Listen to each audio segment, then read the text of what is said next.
Bonjour à tous et bienvenue dans cette session de débriefing du Dow Jones Santic et donc du système Full King pour ce jeudi 11 mars si je ne m'abuse. Alors tout d'abord, juste une chose, tout simplement donc, je vous ai parlé dans les vidéos précédentes, de, la réflexion par rapport à la mise en place d'un système de copy trading, basé sur le système, Full King. Donc voilà, je vais, mettre également dans cette vidéo-ci et dans les vidéos, qui vont suivre, tout simplement le lien vers le, canal Telegram, donc le Full King, chat, ici.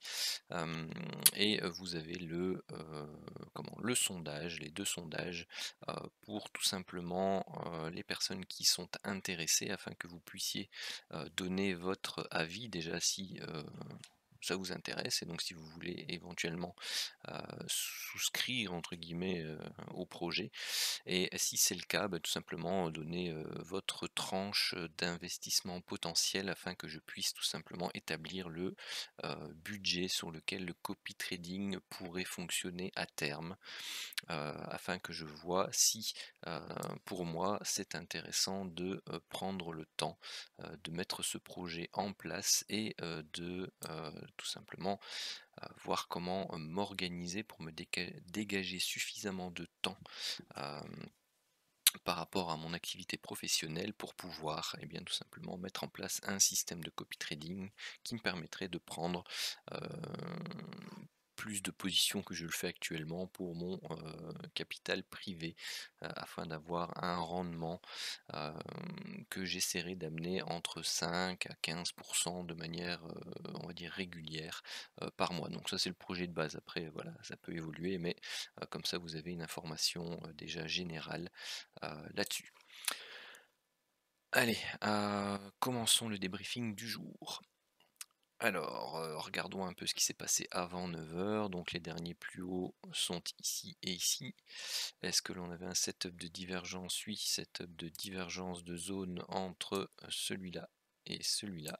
Et donc au niveau des prix, c'est cette divergence de zone-ci. Alors, elle a été validée, hein, très certainement.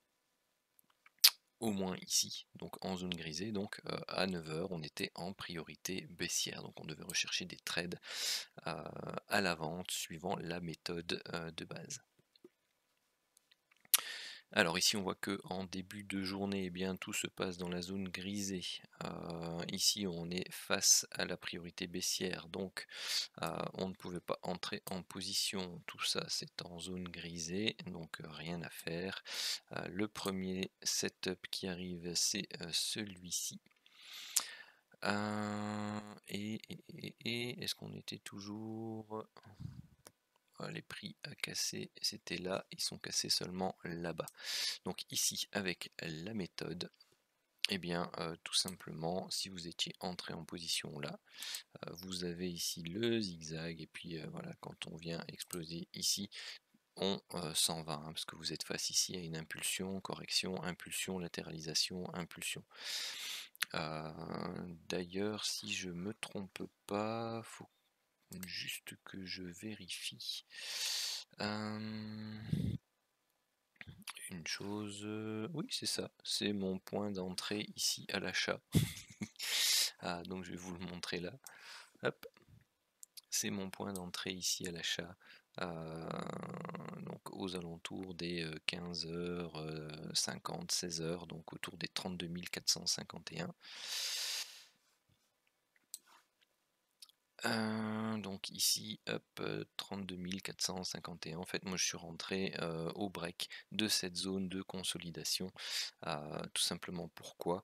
Parce que je cherchais un achat, au niveau de, l'open et que, eh bien, on avait ici, cassé, ça c'est le graphique 2500 ticks, on avait cassé ici cette zone, mettre comme ça, cette zone de consolidation latérale. J'avais déjà hésité à prendre ici un achat en bas, mais j'ai été patient, j'ai attendu le break du chandelier 2500 ticks de cette structure de prix de consolidation et l'objectif premier était d'aller rechercher ici ce haut de canal ascendant.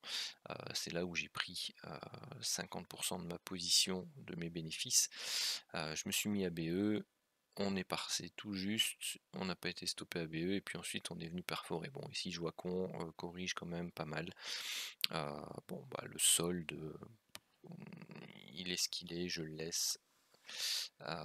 Mais voilà, donc personnellement le trade que j'ai pris aujourd'hui, c'était un trade suivant mon plan de trading et j'ai utilisé tout simplement la méthode annexe qui est celle de la zone de consolidation court terme, et au moment du break de celle-ci, eh bien, je suis entré en position dans le sens de mon plan. Donc c'est à dire que vous aviez eu ici l'open, d'abord bref correction, ups, rebond en bon, ici vous avez une épaule, tête, épaule inversée avec une ligne de coup, on l'a breaké, on latéralise et c'est sur cette latéralisation là que moi je suis entré dans le sens de la tendance. Mais ceux qui ont suivi pile poil la méthode, donc ici on avait un premier stop autour des 30 points. Ensuite, notez aussi ici avec les setups de épaule tête épaule inversé, vous aviez les setups de divergence haussier qui avaient été formés, et on voyait aussi très clairement que en matinée, eh bien, on n'arrivait pas non plus à atteindre la borne basse de l'enveloppe long terme. Pourquoi? Parce que la volatilité était pas suffisante. Par contre ici on a fait un double bottom légèrement décalé. Vous aviez ici la zone de coup avec cette zone chartiste, et donc ici on l'avait breaké, on avait latéralisé au-dessus et puis ensuite on est parti.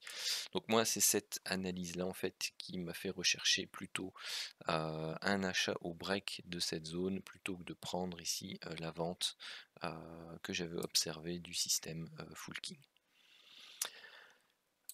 Ensuite, eh bien, ici on attend, donc là on n'avait plus de priorité, là on avait une alerte à la hausse, on n'est pas en zone de range long terme, on est dans le sens de la tendance principale, donc on pouvait rentrer ici à l'achat et aller rechercher l'objectif ici qui était de plus ou moins 40 points.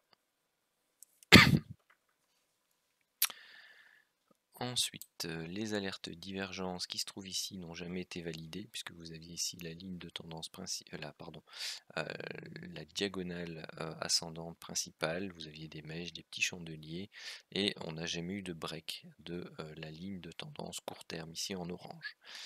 Toutes les alertes King TT qui sont ici, on n'est pas en zone de range long terme et on a des setups de divergence, donc c'est eux qui sont prioritaires, et dans tous les cas on est à contre-tendance puisque vous avez la ligne de tendance long terme ici qui est haussière.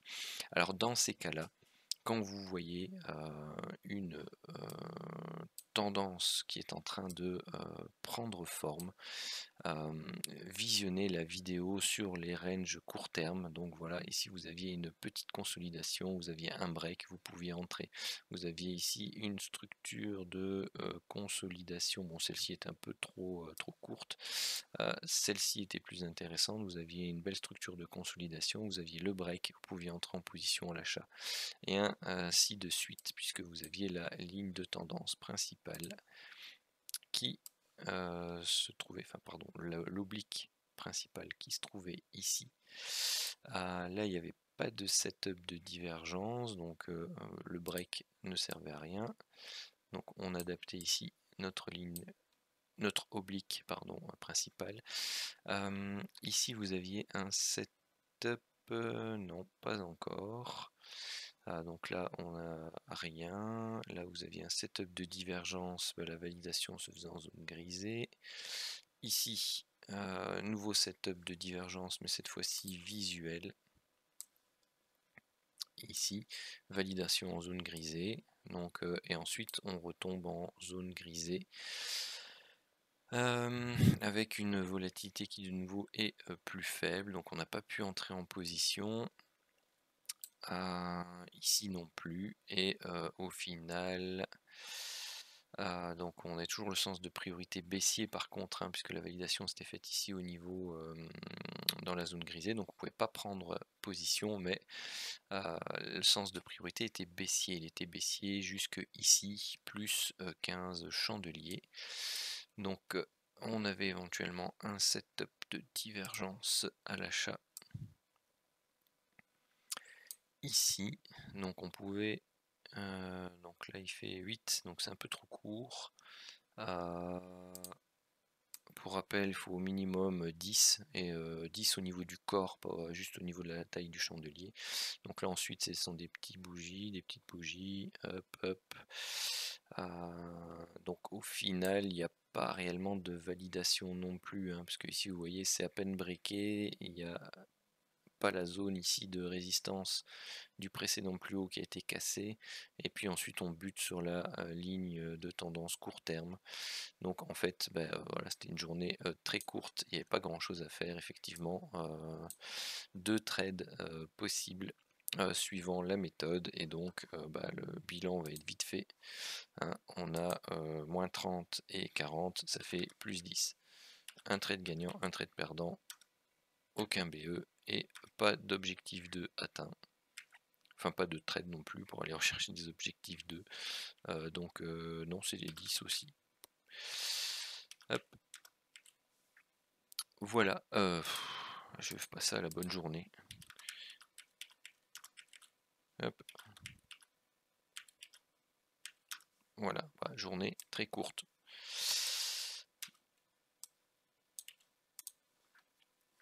Donc bon voilà, journée neutre, effectivement, pour ceux qui ont passé la journée devant l'écran, bon désolé, de temps en temps, ça arrive. Et bien c'en était une. Sur ce, il me restera les journées de mardi, mercredi et bon, celle de demain, vendredi, à débriefer pour la semaine, et aussi je ferai une vidéo spéciale pour le débriefing sur le 500 ticks au complet. À nouveau, n'hésitez pas à vous abonner à la chaîne si ce n'est pas encore fait. Ça vous permettra bien tout simplement de recevoir des alertes sur l'ensemble des vidéos qui sont postées sur la chaîne, que ce soit des vidéos d'analyse, de débriefing, de informations gratuites. Mais aussi n'hésitez pas à me laisser un petit pouce bleu ou rouge, peu importe, comme vous voulez, en fonction de ce que vous avez aimé ou pas. Laissez-moi un petit commentaire, un petit coucou, un commentaire constructif, ça aide énormément la chaîne à se développer au niveau de la visibilité. Et puis merci à tous ceux qui sont déjà abonnés, on a passé le cap des 500 abonnés, donc voilà, petit à petit la chaîne grandit, et je vous en remercie. Sur ce, je vous souhaite une très bonne soirée.